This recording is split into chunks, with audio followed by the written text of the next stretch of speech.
continúe derramando de sus abundantes y ricas bendiciones sobre nuestras vidas. El Señor ha sido bueno, ha sido maravilloso para con nosotros. ¿Cuántos lo creen? Amén. Amén, aleluya. Yo digo que no ha sido bueno, el Señor ha sido buenísimo. Y su misericordia manifiesta en nuestras vidas se deja ver en que estamos aquí en esta tarde reunidos para alabar y para glorificar su nombre. Déjenme decirle que muchos tienen la oportunidad, pero pocos la aprovechan. No les voy a decir como dicen algunos que muchos quisieran la oportunidad. No, ya la tuvieron, la tienen todavía muchos, pero son muy pocos los que aprovechan la oportunidad. Aleluya, qué bueno está el Señor. Pues meditemos un momentito en su amor, en su misericordia, en todo lo bueno que ha sido, en todo cuanto nos ha dado, de donde el Señor nos trajo, la manifestación de su gracia sobre nosotros. Y todo esto nos lleva a la conclusión de que no somos merecedores de nada, no merecíamos nada, pero Él en su infinito amor nos trajo con cuerdas de amor.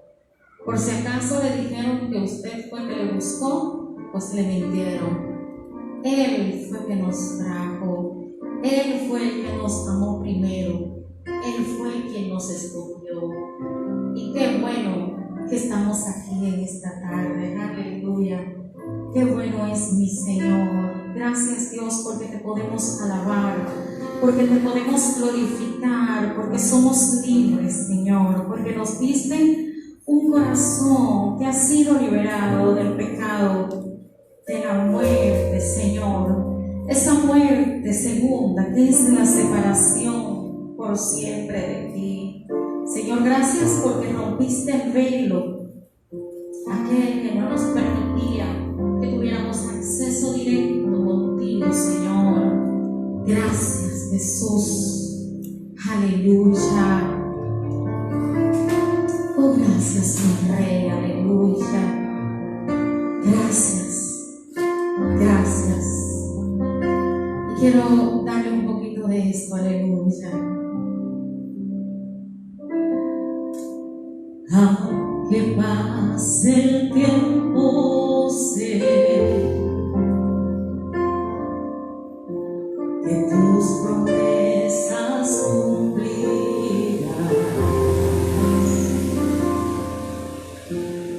Nada de ti se perderá.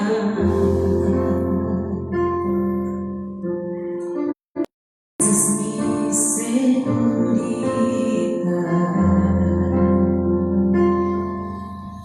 Tus cuerdas de amor.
sobre la profanación del templo.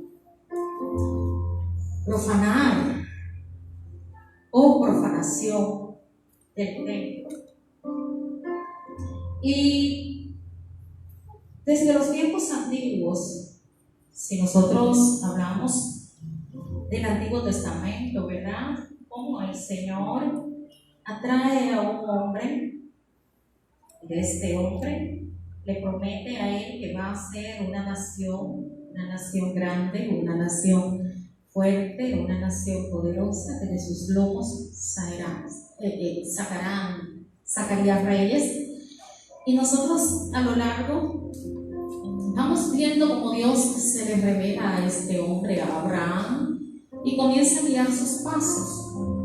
Abraham sale de tierra de Ur, deja su parentela, deja su entorno, deja su país y cruza el río y va del otro lado del río. Allí comienza Abraham a caminar con Dios. Comienza Abraham a permitir que el propósito de Dios se desarrolle para su vida.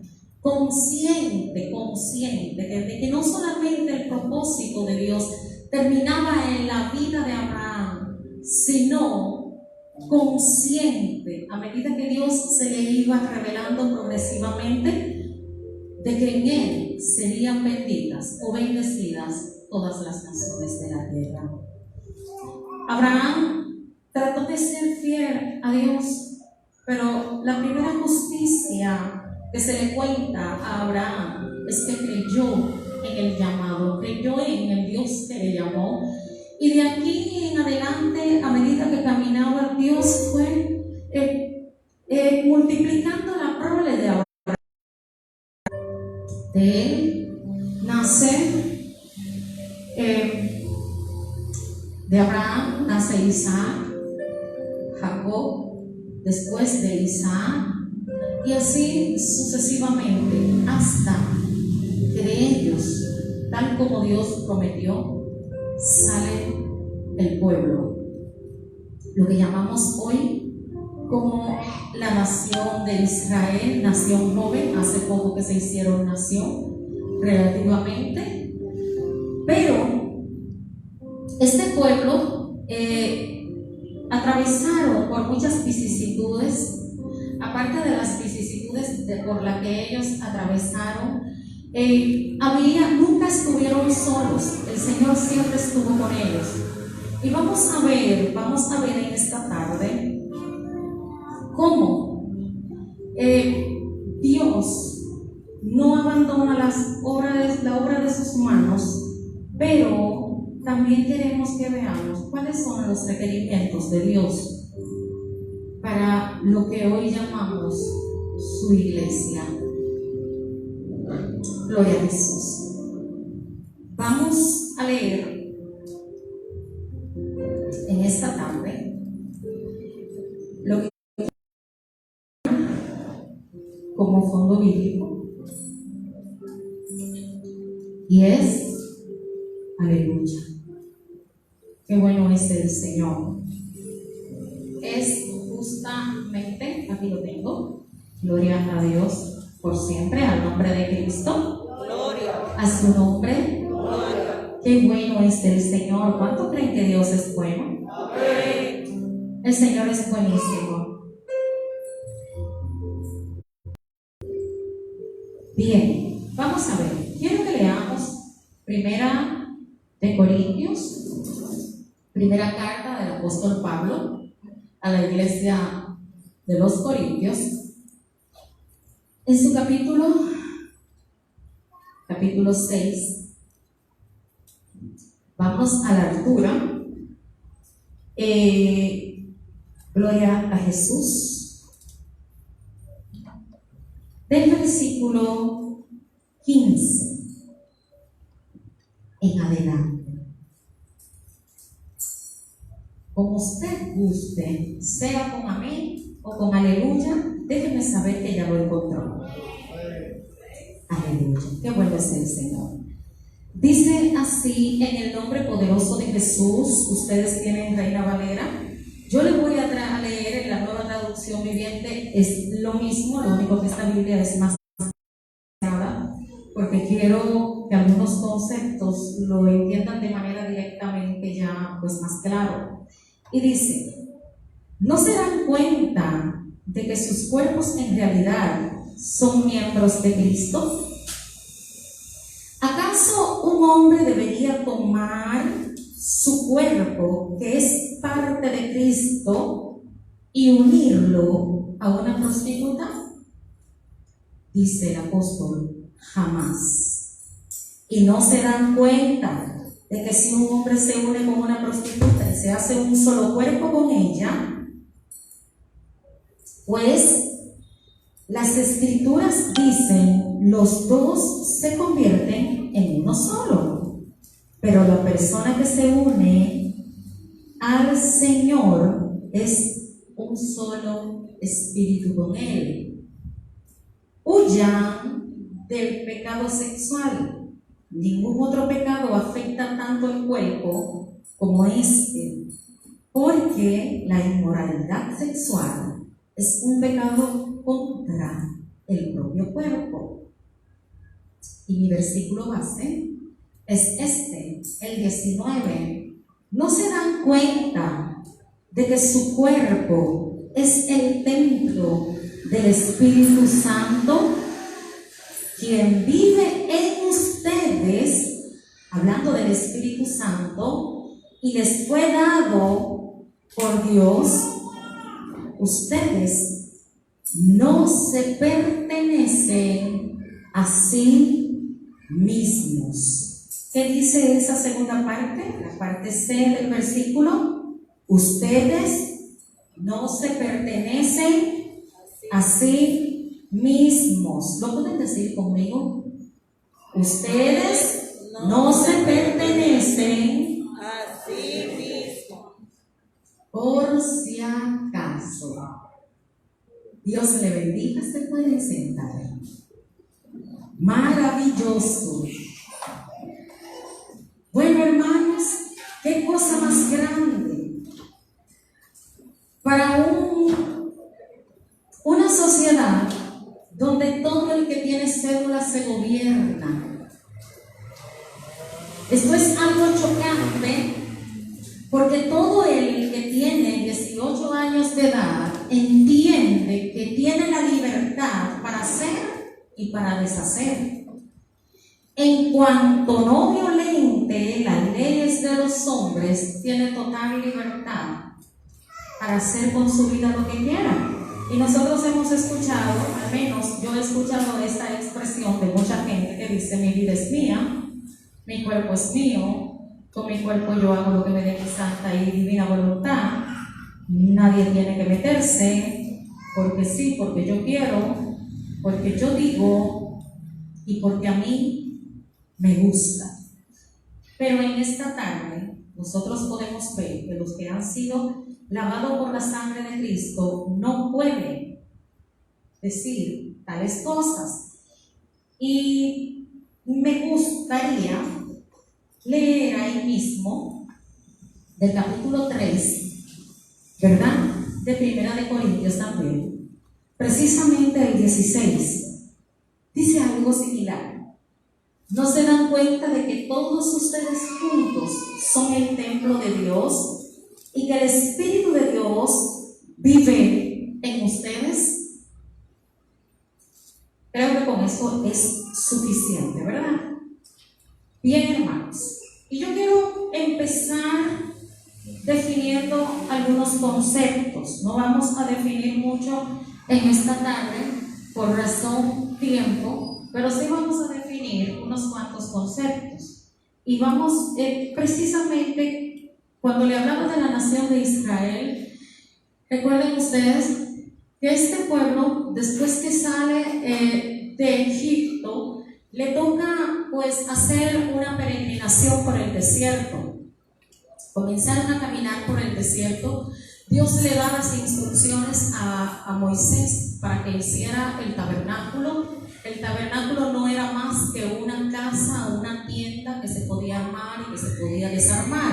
Era una tienda móvil. ¿Por qué le ordena el Señor que hiciera una porque el Señor quería tener contacto con su pueblo, tener roce con su pueblo a medida que iban avanzando. Entendemos que ellos eran guiados por una columna de nube y una de fuego, pero aún así, en esos tiempos del peregrinar, ellos tenían una tienda para adorar. Luego pasa el tiempo y ya cuando entran a la tierra prometida, nosotros ya hemos estudiado al respecto sobre el templo que edifica Salomón, pero que David es el hombre que reúne todos los materiales, desde madera preciosa hasta todo lo que es la pedrería o las joyas, ¿verdad?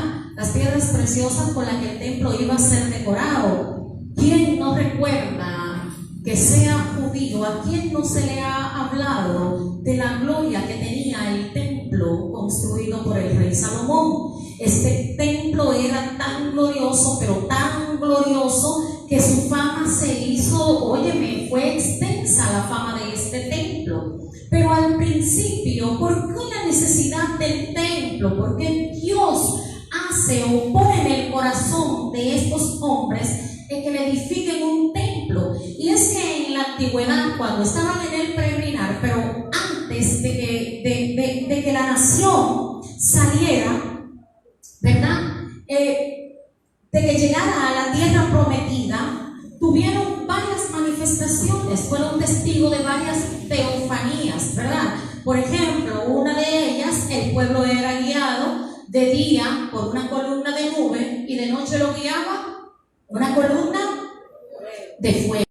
Eso lo sabemos todos nosotros. Después, en el mismo transitar, recordamos que Dios habla a Moisés. ¿Y dónde va Dios y le habla a Moisés? Se reúne Moisés para recibir las tablas de la ley del Señor. Moisés va al monte Sinaí y dice la palabra del Señor que allí se comunicó Moisés con Dios, y Dios le hizo saber a Moisés cuál era su voluntad. Le dio la tabla de la ley para que se la dijera al pueblo, para que se la enseñara al pueblo, y que Moisés se asegurara de que el pueblo hiciera todas las cosas tal cual Dios le decía.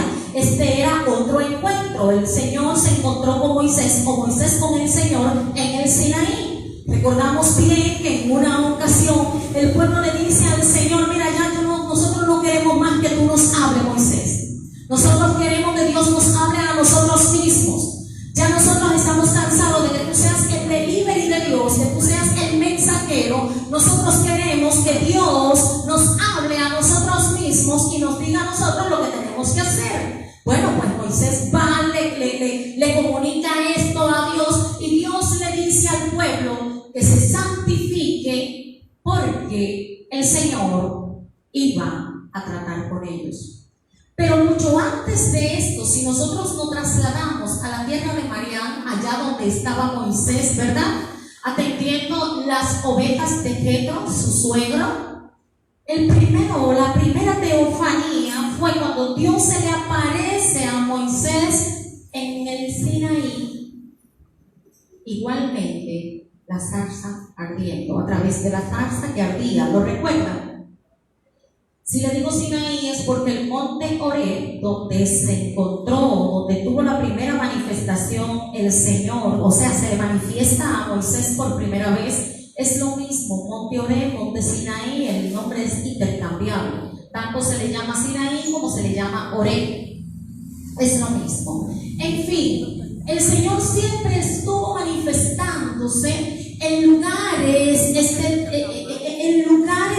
al aire libre, no solamente al aire libre. No tenía un sitio fijo para acampar, no tenía un sitio fijo para morar, de modo tal que donde el Señor hacía una teofanía o había una aparición o el ángel de Jehová descendía, ahí las personas edificaban un altar, ponían una piedra y hacían un altar. Y nosotros podemos ver esto también en el Éxodo. Cuando nosotros nos vamos unos cuantos capítulos más adelante, podemos ver cómo el Señor se le aparece también a Jacob de la misma manera. Dice que Jacob estaba en Betel, después de la aparición del ángel de Jehová.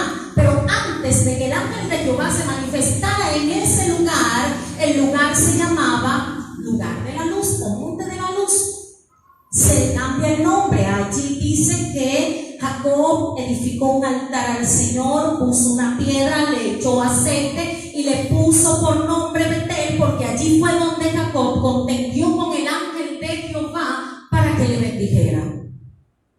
Bien, si nosotros seguimos así, avanzando, vemos que el Señor se manifestaba de tiempo en tiempo y habría cristofanía o teofanía de tiempo en tiempo, de modo tal que en la nación o en la ciudad de Jerusalén, ya cuando entran a la tierra prometida, habían lugares altos para adorar, había montes donde había que adorar, porque el Señor se aparecía en esos lugares, y donde quiera que el Señor hacía presencia, pues ellos plantaban un altar. ¿Me van captando la idea? Plantaban un altar. Luego del tabernáculo viene lo que es el templo. Ya nosotros hablamos del templo, de la gloria de Salomón, de cómo Salomón edifica este templo, de modo tal que cuando ellos se van cautivos a Babilonia, que la ciudad es invadida por los babilonios, el templo del templo no quedó nada, el templo fue totalmente derribado, y aunque ellos se fueron cautivos a Babilonia, iban con el dolor y con la nostalgia del templo de Jehová que había sido deshecho, de manera tal que cuando esta gente viene de Babilonia otra vez, que una parte, la primera partida viene con Zorobabel y viene también con Nehemías a reedificar los muros de la ciudad. Cuando esta gente entraron, que vieron la ciudad totalmente destruida, y cuando esta gente vieron el templo de Jehová, cómo habían quedado las ruinas del templo, esta gente comenzaron a llorar, comenzaron a gemir. Pero no solamente eso, sino que ellos edificaron un templo, pero el problema luego era que ellos no le prestaban tanta atención al templo, porque no tenía la misma gloria que tenía el templo que había construido el rey Salomón. Entendían que el templo era poca cosa, que el templo estaba totalmente rebajado a lo que fue anteriormente y a lo que era en ese entonces.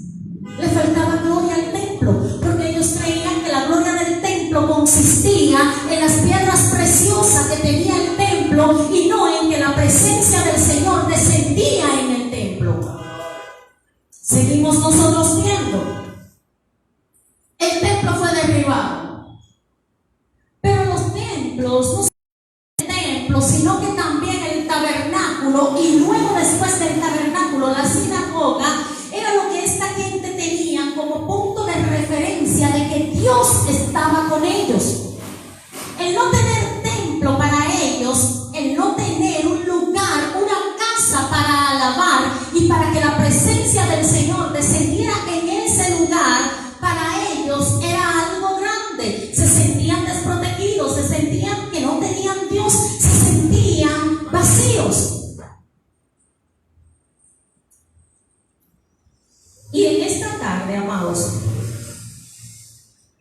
los tiempos cambian. Ya el Señor no desciende sobre el Sinaí, ¿verdad? Ya no desciende en Oreb, ¿verdad que no? Ya no desciende en los lugares altos de Jerusalén. Ya no desciende, ¿dónde más? Ya no es en la columna de nube ni en la de fuego. El templo de Dios hoy somos usted y yo, donde Él ha depositado su presencia para que su multiforme se desarrolle en usted a medida de que usted vaya creciendo en gracia y creciendo en gloria. Bien lo dice el apóstol Juan, hablando Jesús en el Evangelio según Juan, dice que podemos venir y beber sin pagar, que podemos comer sin pagar, y que el que cree en el Señor, de su interior correrían ríos de aguas vivas, refiriéndose al Espíritu Santo que iba a ser manifestado después de la asunción de Cristo al cielo. Gloria a Dios. ¿Qué pasa con el templo? ¿Qué pasa con nosotros? A veces estamos esperando la manifestación del Señor y cantamos hasta de manera equivocada. La gloria de Jehová descendió en el Sinaí, el monte temblaba, y es verdad, tembló el monte. Pero la gloria de Dios, los portadores ahora de la gracia del Señor, los portadores del Espíritu Santo, somos nosotros que somos templo.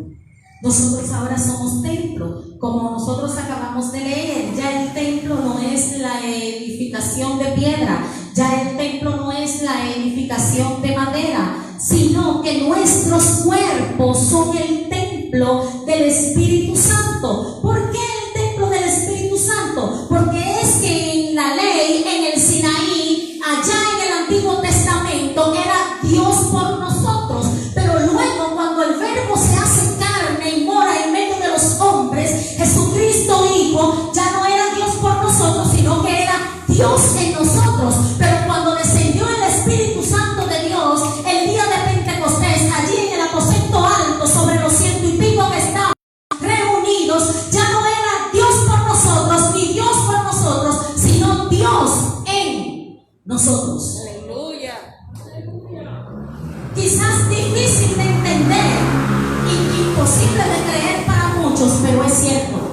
Ya no es Dios por nosotros, ahora es Dios por nosotros, en nosotros. ¿Y dónde es que está el problema? Es que a veces nosotros no sabemos quiénes somos ni qué somos. No sabemos diferenciar el valor entre costo, precio, entre costo y precio.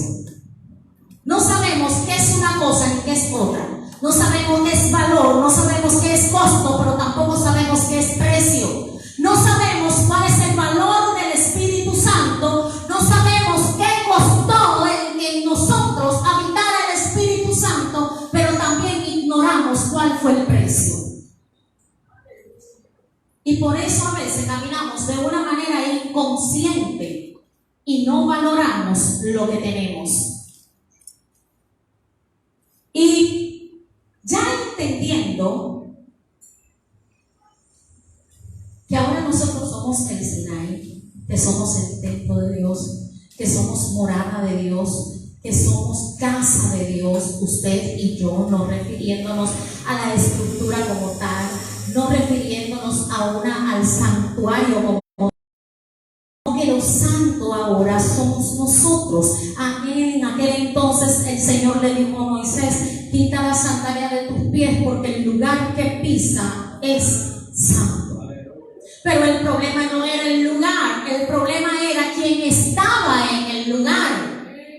El cuerpo ahora quizás desde tu punto de vista no te parezca gran cosa, pero el problema no es el cuerpo, el problema es quién habita en tu cuerpo. Gloria a Dios. Ahí es donde radica el asunto.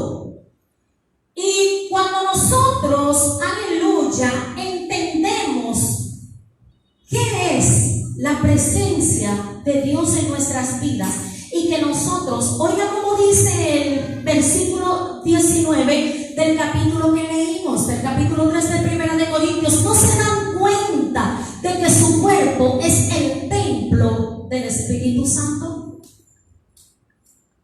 No me está diciendo que el Espíritu Santo es un inquilino en mi cuerpo, no me está diciendo que es un visitante, no me está diciendo ni siquiera que somos allegados, sino que mi cuerpo le corresponde, le pertenece, es suyo. Y en los versículos anteriores que leímos dice que fue comprado el cuerpo suyo, el cuerpo mío, por bonito que le parezca, por feo que le parezca o por poco que le funcione, fue comprado a precio de sangre.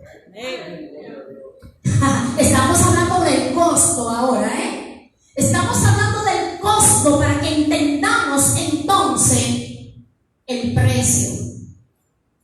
A Cristo le costó su sangre y el precio que pagó fue sangre. A Cristo le costó dolor, le costó sufrimiento, le costó muerte cruenta, muerte de cruz, le costó el llevar el pecado que era suyo y que era mío, y el precio que pagó, con lo que pagó, la moneda con la que pagó, fue con su sangre. ¿Podemos comprender el valor ahora? Gloria a Dios.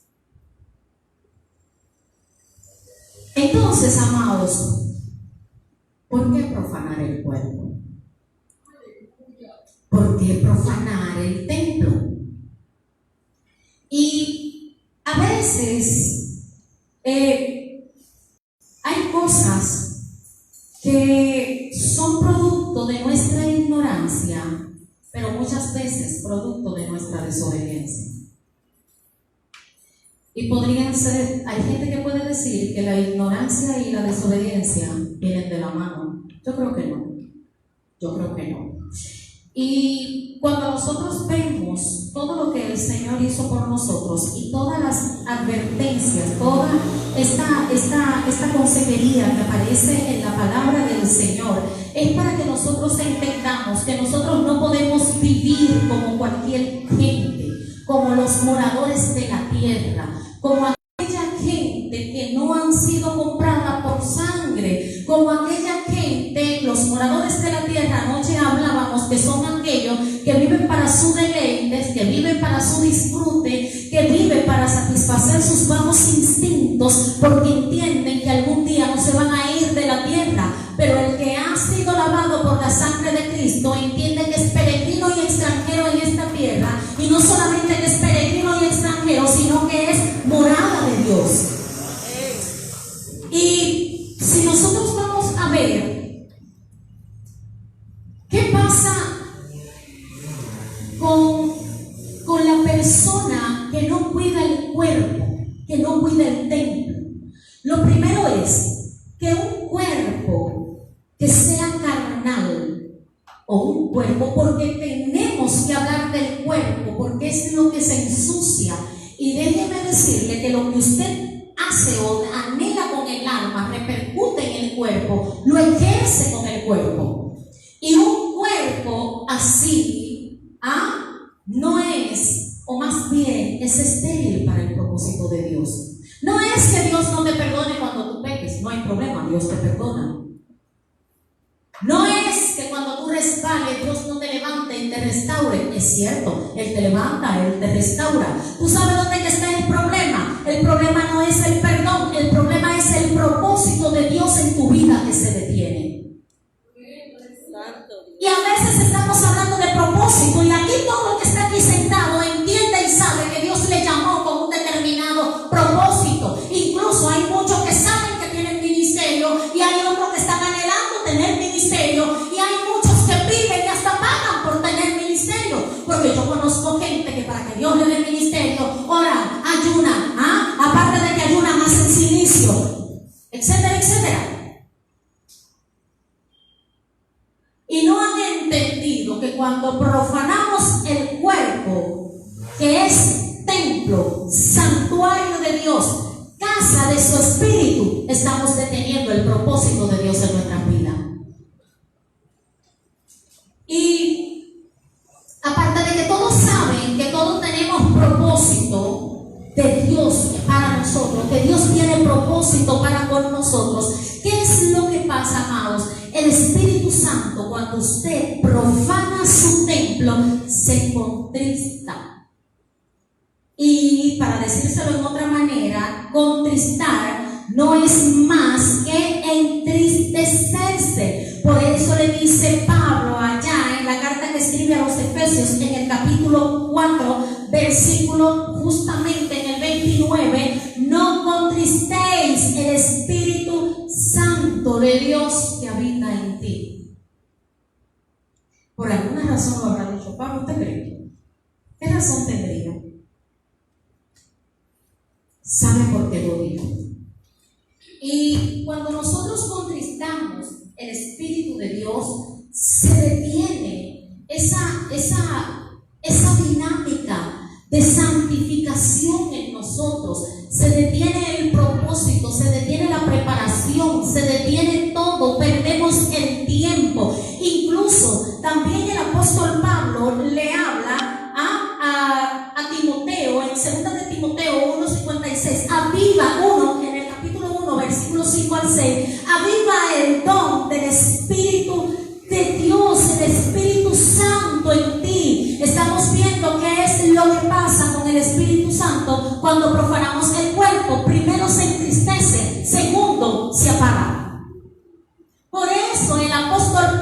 dice a Timoteo, aviva el don del Espíritu en ti. Y esto no lo dice Pablo meramente por decirlo, sino que él se va allá a Levítico, a la ley, ¿verdad? Y vaya usted si quiere a Levítico en su capítulo 6, versículos de 12 al 14, y allí entonces vemos cuál era la función del sacerdote. El sacerdote tenía que mantener el fuego en el altar, tenía que mantenerse echándole fuego al altar. ¿Cuándo? Todos los días por la mañana, porque si el fuego del altar se apagaba, había problema. Todos los días por la mañana el sacerdote tenía que seleccionar leño para echarle al altar, porque ese fuego tendría que mantenerse ardiendo. Y es cierto que nosotros lo cantamos, pero ni siquiera lo entendemos, pero tampoco lo vivimos. Solamente decimos que Moisés, Jehová le dijo a Moisés allá arriba en lo alto, que el fuego del altar tenía que mantenerse ardiendo, pero no entendemos cómo ni por qué. Y esto se lo revela el Señor al apóstol Pablo para que se lo dé a Timoteo, y le dice, tomándolo de Levítico, aviva el don de Dios, aviva el fuego del Espíritu en ti. Y eso no se habla de nuestra vida devocional. ¿Por qué por la mañana tenía que echarle leña al sacerdote al fuego? ¿Por qué por la mañana? ¿A Dios no podía ser de noche? ¿Cómo me dice un santo lavado por la sangre de Cristo, que es templo del Espíritu Santo, que cuando se levanta en la mañana lo primero que hace no es orar, no es buscar a Dios temprano, no es buscar a Dios en la mañana, sustentar, sostener, alimentar su vida devocional? ¿Sabe usted que cuando no lo hacemos, el fuego también se apaga? Avivar y conquistar. Avivar o apagar. Apagar y conquistar son las dos cosas que venimos haciendo. ¿Y qué pasa, hermanos? Que hoy en la iglesia podemos ver de todo. Podemos ver gente que sí que ora, gente que sí que alaba al Señor, gente que sí que se congrega, ¿por qué no? Pero son gente que viven cometiendo desacatos, son gente que vive una vida inmoral y que ensucian el templo del Espíritu Santo. Por eso el apóstol Pablo le decía a Timoteo, le hablaba de la fe no fingida que había aprendido de Loida y de Eunice, su madre, y de su abuela. Aquellas mujeres se encargaron de instruir a Pablo en la verdad de Dios, en la palabra de Dios, y hoy Pablo a Timoteo lo instruyeron, y hoy Pablo le está dando el consejo a Timoteo: acuérdate de aquello que te enseñaron, que no se te olvide. Hermanos, y estamos viendo, yo le decía a los hermanos, anoche era un grupo de cristianos bachateros. La iglesia está llena de cristianos bachateros. Usted ve que gente en la que la bachata se baila 3 pasos para adelante y 3 pasos para atrás, 3 pasos para adelante y 3 pasos para atrás, y de ahí nadie avanza. Y es que nadie que tenga el templo sucio, que haya profanado el templo, y déjeme decirle, la palabra profanar lo que significa es ensuciar, darle mal uso, denigrar a algo santo que ha sido apartado para el propósito de Dios. Así es que cuando usted ensucia el templo, está profanando lo santo, lo que se supone de Dios es santo. ¿Y qué pasa cuando nosotros profanamos? Miren, hermanos, son tantas cosas las que se desprenden de esto. Esto trae, el crecimiento no llega a usted en ninguna manera. Porque a veces oramos por finanzas, reprendemos al diablo, nos ponemos a arrebatar, nos ponemos a decretar, nos ponemos a declarar. ¿Acaso cree usted que todo lo que toque un templo sucio va a prosperar, como está allí la promesa en el Salmo 1? No anduvo en consejo de malos, ni anduvo en camino de pecadores, aunque en silla de escarnecedores no se ha sentado, sino que medite la ley de Jehová de día y de noche, y en ella se deleita.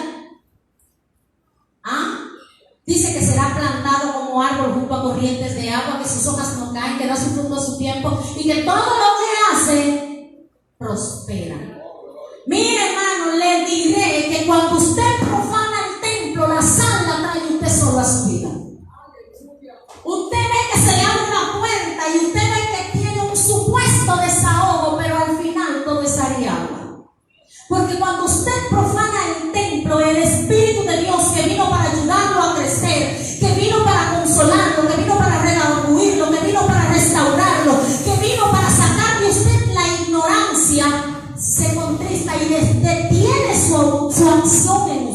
no actúa. No actúa. El Espíritu Santo, cuando llega a nosotros, le había dicho que nos da una santidad provisional y también nos da una justicia instantánea, porque es transmitida la justicia del Espíritu a nuestro espíritu, pero la justicia tenemos que hacerla progresiva en nuestra alma y también ejecutarla con el cuerpo. Y ahí es donde viene el problema. El Espíritu de Dios no trabaja en personas que son almáticas, en personas que se dejan manejar de sus emociones, en personas que son como una hoja, que no saben para dónde vienen ni saben para dónde van. Son como las hojas que el viento las arrastra de aquí para allá y de allá para acá. El Espíritu Santo no se desarrolla, no trae crecimiento a gente que ahora son y mañana no son. El Espíritu Santo no arranca en gente que son nini, que ni hacen ni dejan hacer, en gente que no han entendido, que quieren propósito, pero que no conocen el propósito, pero que tampoco se quieren santificar. Santo. El Espíritu Santo no va a hacer por usted lo que a usted le toca. Espíritu Santo, quítame la ley. Ayúdame a no hablar mudo. Espíritu Santo, ayúdame a aquello. Espíritu, mentira. No es así que funciona. Ya el Espíritu Santo está en ti. Y si tienes el Espíritu, el fruto del Espíritu está en ti también. ¿Dónde está el problema? Que cuando no hay dominio propio, y tenemos días hablando del dominio propio. El dominio propio, hermano, es esta fuerza interna que nos enseña a decir que no, a no ser seducidos, a no dejarnos arrastrar por nuestra concupiscencia, a no dejarnos envolver nuestras ataduras que traemos de allá del mundo, después que hemos sido salvos, después que el Señor ha depositado en nosotros su Espíritu, después que tenemos la simiente de Dios. El dominio propio, conocido también como la templanza, anoche hablábamos de ello, hermanos, y es esa fuerza, ¿verdad? Esa estrategia, se dice en griego, creo que es precisamente hablando de la fuerza de voluntad para no ser arrastrado por esos deseos impuros. Y ustedes, yo no sé si ustedes recuerdan que cuando nosotros anoche, precisamente en la primera carta del apóstol Pedro a la congregación, hablaba el apóstol Pedro y reprendía y le advertía a la iglesia de que algunos se estaban dejando arrastrar por sus deseos impuros. Deseos impuros. Es terrible. Y el Señor es tanto así, amados, que aparte de que nos ha dado de su Espíritu, dice que de nuestro interior correrían ríos de agua viva. Y si el Espíritu Santo es como río, el río fluye, el río no está detenido, el río no está estancado. No vino para que en tu vida haya estancamiento, pero cuando está contristado, no hay avance, no lo hay. ¿Qué más puedo yo decir del templo sin meterme en tiempo excesivo? Porque si comienzo a desarrollar algunos conceptos que tengo aquí, el tiempo no nos dará, será corto y dejaré muchas cosas inconclusas. Por eso prefiero mejor ir tratándolo por parte, solamente por parte. El caso es, amados hermanos, el Señor quiere que nosotros avancemos, que nosotros entendamos, que nosotros aterricemos, porque los tiempos son duros y peligrosos y se van a poner más duros y más peligrosos. Yo sé que hay mucha gente que está orando para que venga bonanza, para que se vaya el COVID, para que se vaya y para que la sociedad se arregle. Hay una agenda profética de Dios que tiene que ser cumplida. Y le tengo noticias quizás que no son buenas para usted. La cosa no se va a arreglar. Es más, le decía yo al pastor que todo el que tenga Biblia en físico, que la atesore. Porque ya hemos escuchado hablar al Vaticano que va a tirar una nueva versión de la palabra del Señor, que van a actualizar la Biblia. ¿Por qué? Porque los contextos en la son contextos que ya no existen, que hay que tener contextos actuales y que traer la doctrina para ser aplicada a contextos actuales. Dígame usted de alguien que aprueba el matrimonio gay, que tenga la ardua labor de traducir o de modificar la Biblia a un contexto más actual. ¿Qué cree usted que puede pasar? La palabra de Dios tal y cual está escrita, es verdad que por mucho tiempo quisieron desaparecerla, pero no lograron. Si nosotros nos vamos donde este señor, por ejemplo, si estudiamos la historia de Adolfo Hitler en contra del semitismo y también de la misma palabra de Dios, este señor hizo por todos los medios desaparecer las Biblias, quemándolas donde quiera que las encontraban, pero no era posible. Había puesto a que su palabra fuese guardada, el mismo Dios se encargaba de guardar su palabra, pero le voy a decir, hubo un tiempo en que vivimos en el oscurantismo, que no todos podían tener una Biblia en sus manos para saber la verdad de Dios, pero tampoco tenían acceso a ella.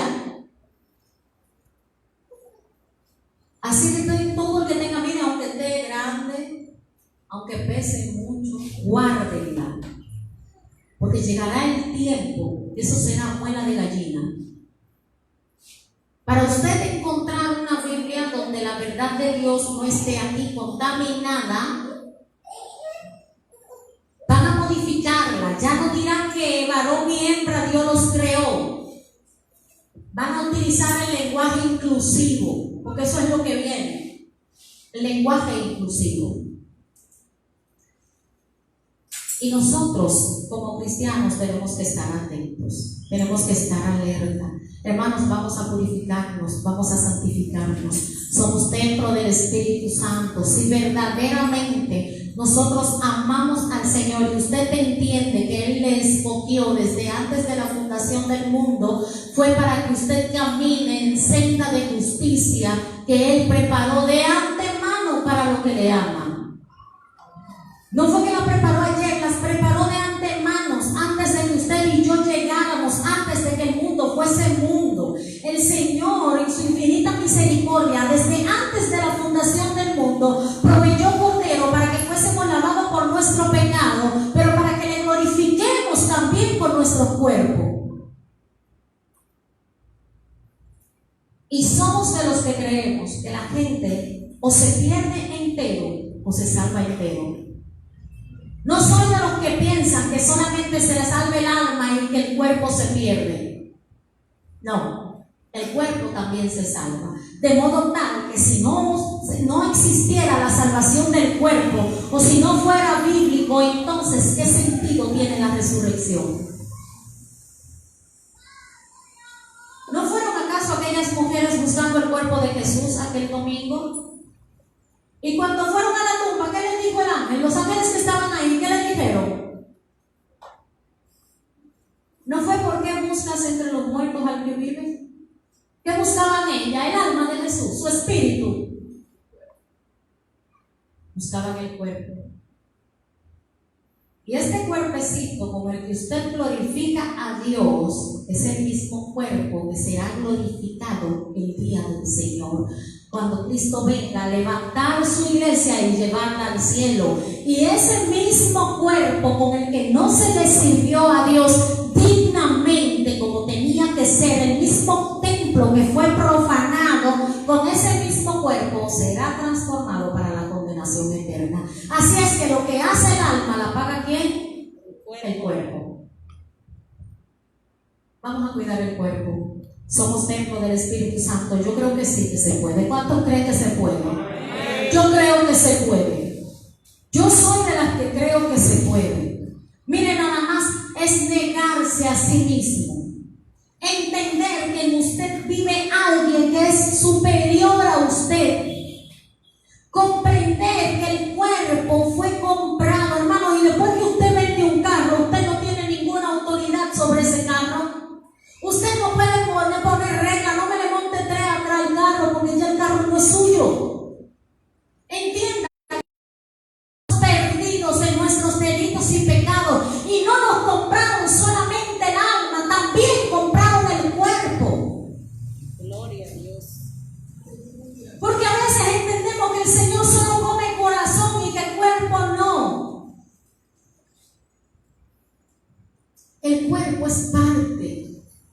también del plan de salvación de Dios para el hombre.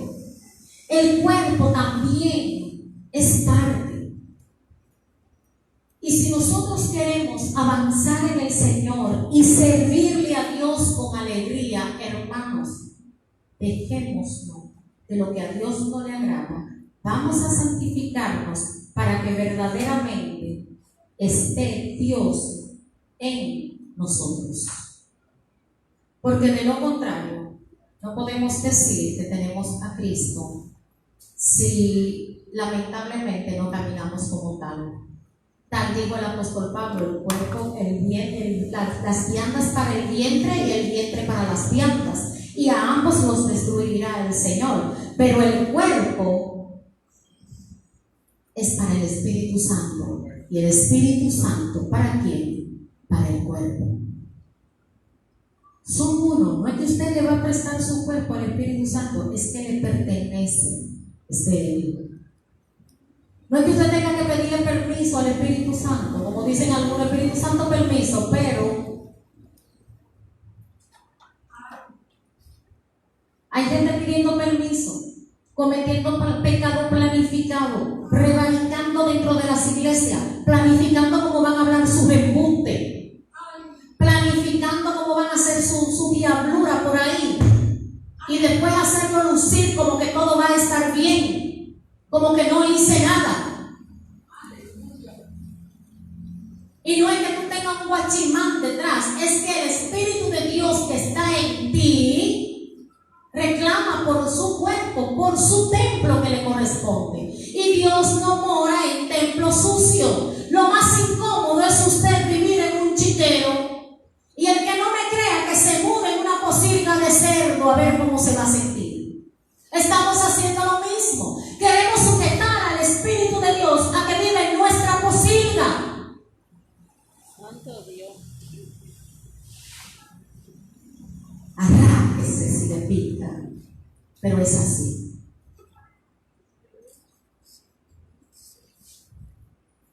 Imagínese Dios derramando gracia, derramando dones en un cuerpo inmundo, un cuerpo lleno de avaricia, un cuerpo hablador, un cuerpo que odia al hermano, y derramando don de profecía. Cada vez que profetice, le va a profetizar un cáncer, un tumor, una desgracia al que no ama.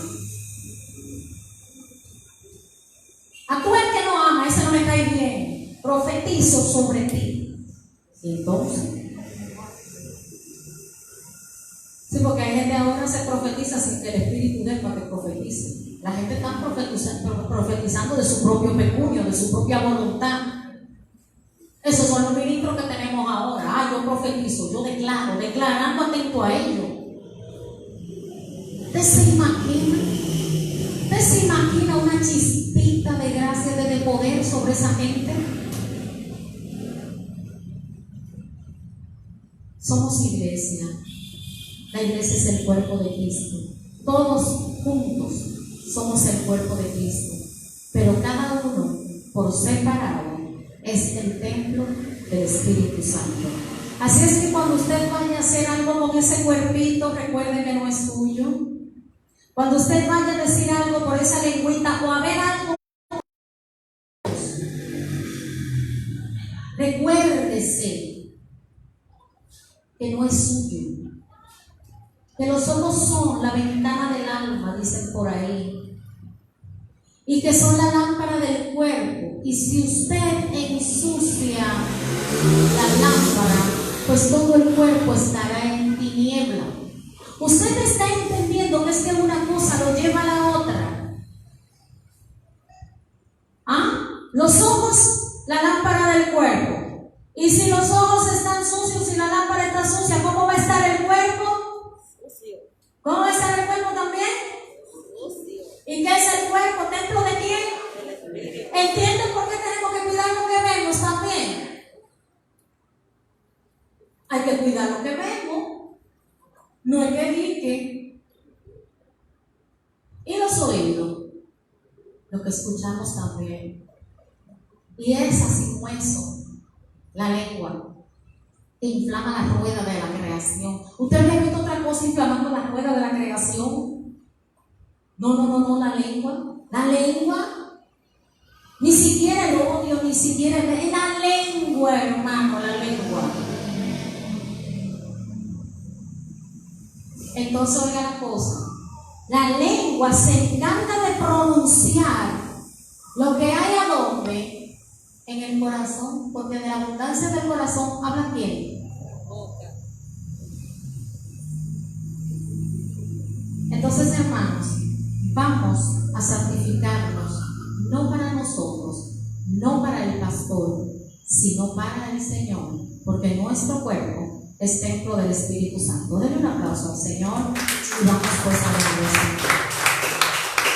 En definitiva, vamos a dejar ya al pastor con nosotros.